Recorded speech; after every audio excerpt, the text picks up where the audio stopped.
มาพี่น้องมื้อนี้สิมีหอมสิ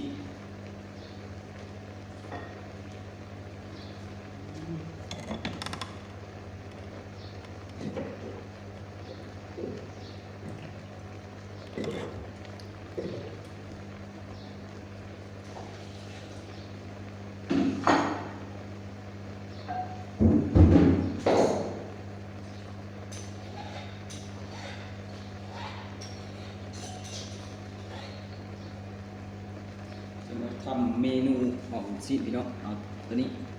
หน้าหมกเพชรกับข้าวเบื่อลงไปน้ำโขก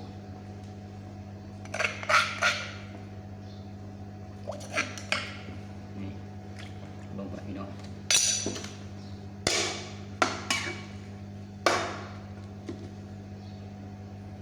จากนั้นรอจนกว่าจะเปื่อย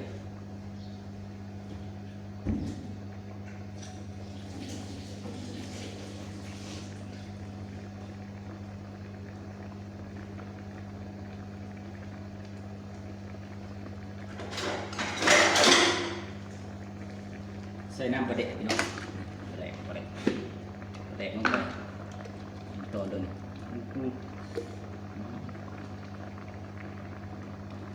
ใส่กระเดะลงไปพี่น้องอ๋ออันนี้นิ้วอ๋อ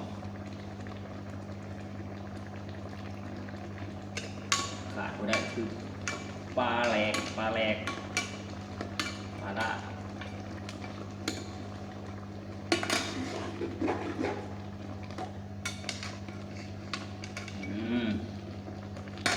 ไป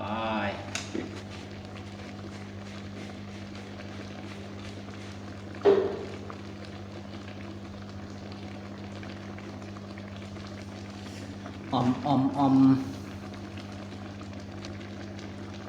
มาพี่น้องมาสูตรไปสูตรมันเด้อ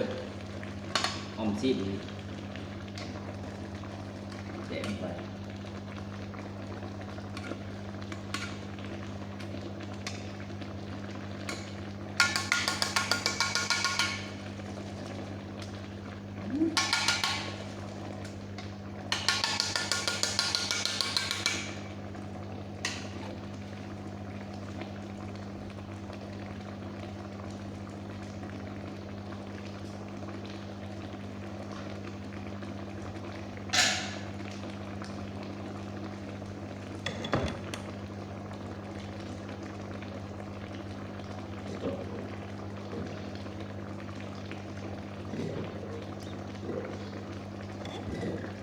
เติมน้ำลงไปอีกหน่อยนึงเนาะเพื่อซีนมันสิสุกอย่างนั้นรอจนกว่าซีนเอ็นจะเปื่อยพี่น้องเดี๋ยวจะค่อยเอาพักลง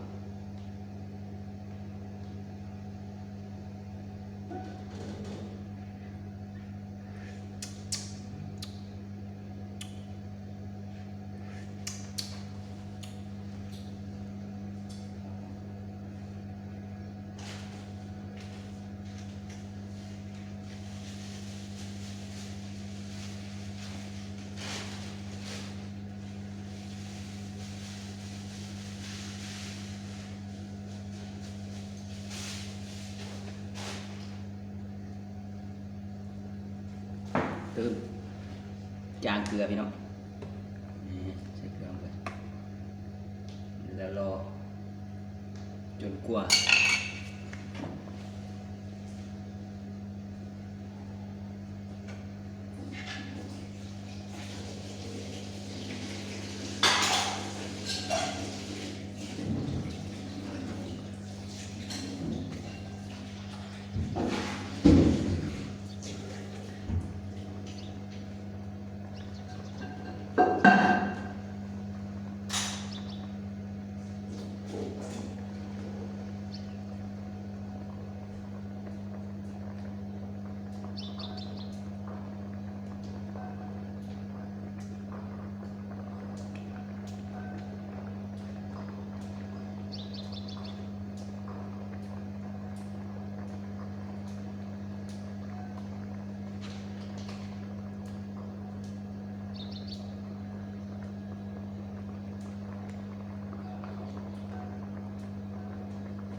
รอมันพดพี่น้อง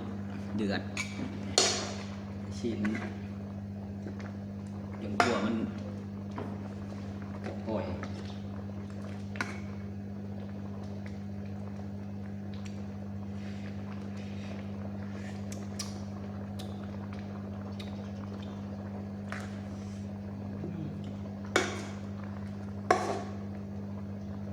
ใส่ลายเสียบลาย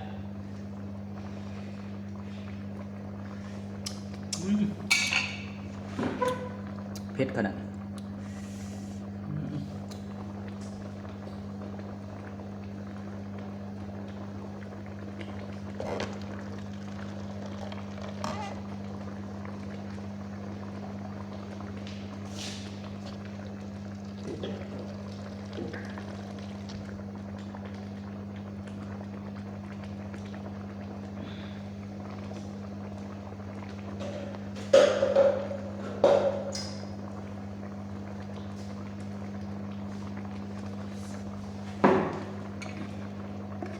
นี่พี่น้อง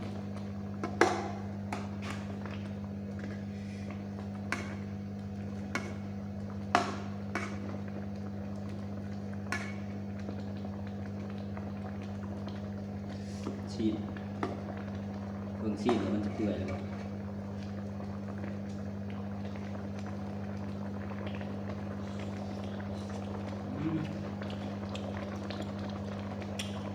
หลัง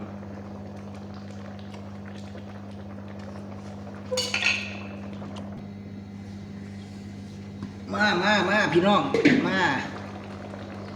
ได้ที่แล้วอมมีนิ่งอมใส่ตัวนี้ลงไปพี่น้องหมักแข้งลงไปสุกลายตัวเสียโอเคใส่ผักลงไปพี่น้องผักให้ลายใส่ลายเสียบลาย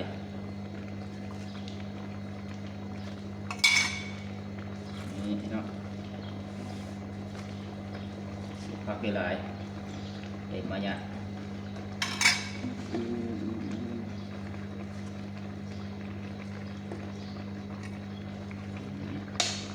ผักลายเนี่ย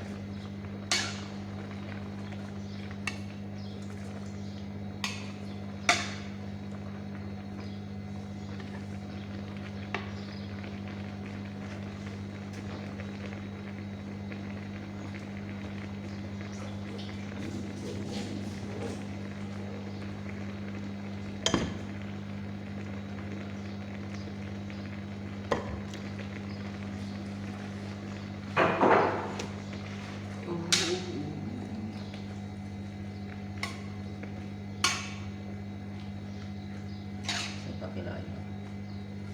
เสียบ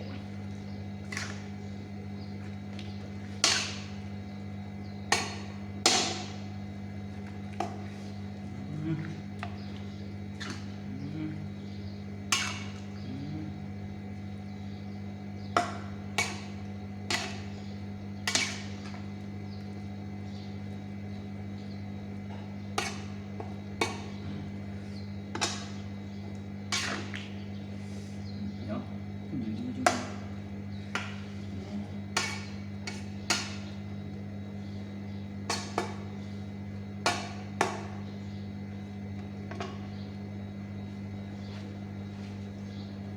ปิดไปก่อน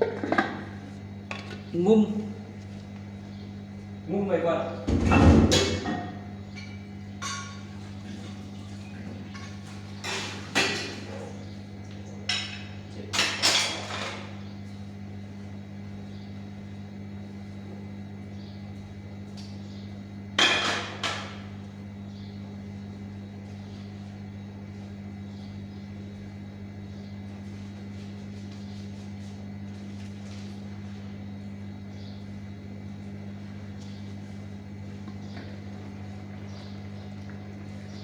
ชูรส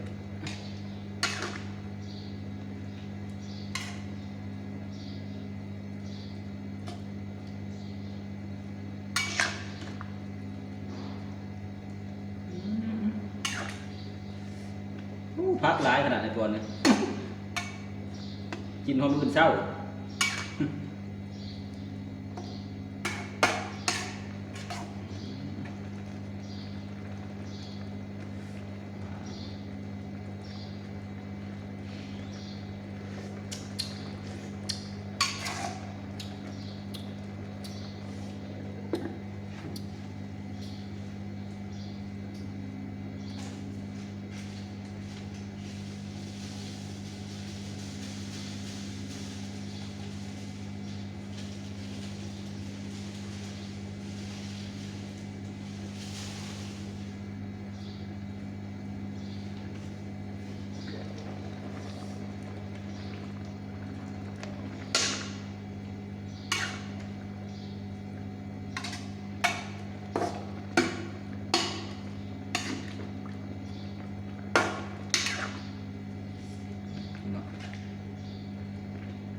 เรียบร้อย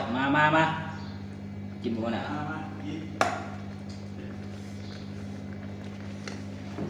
เรียบร้อยพี่น้องกินปลาทอดเป็นของเรามาแล้วนี่เสิร์ฟได้รวมของเป็นของเลย โอ้ตัวใส่พักลายด้วยใส่พักลายพวก ลายเลยเนี่ยเสพ เซลแล้วมันตอดสีหนาเลย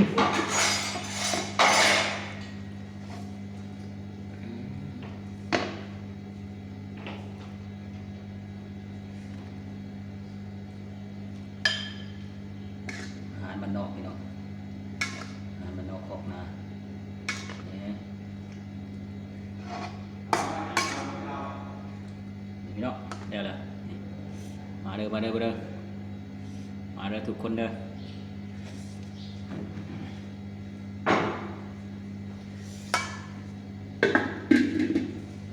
จวด